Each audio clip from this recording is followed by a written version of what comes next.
अस्सलाम वालेकुम।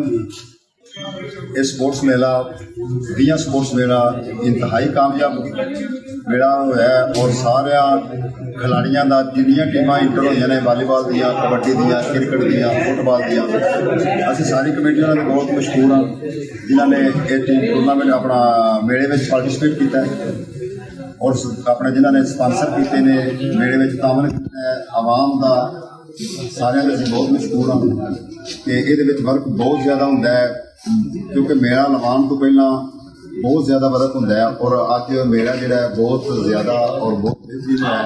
सारी आवाम का जो देखने आए सन उन्होंने बड़े मशहूर हाँ, मीडिया के बड़े मशहूर हैं जिन्होंने बहुत ज़्यादा काम किया है, कवरेज की है और सारी कमेटी ने बहुत वर्क किया है।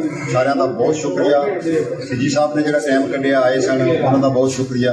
मोने वाले कस्तूरे वाले सारे जो अदारे आए सन असी बहुत मशहूर हाँ। सारिਆਂ ਦੀ ਮਿਹਰਬਾਨੀ बहुत बेहतरीन हर साल साड़ी सोच तो ज़्यादा बेहतर होंदा है और इस साल साड़ी कोशिश ही कि बेहतर तो बेहतर होवे, किसी किस्म की बदमगजी ना होवे और इंशाअल्लाह अल्लाह ताला के करम नाल अल्लाह ताला के फजल नाल और सारे भरावां दी दुआवां नाल जबरदस्त बेहतरीन टूरनामेंट होया है।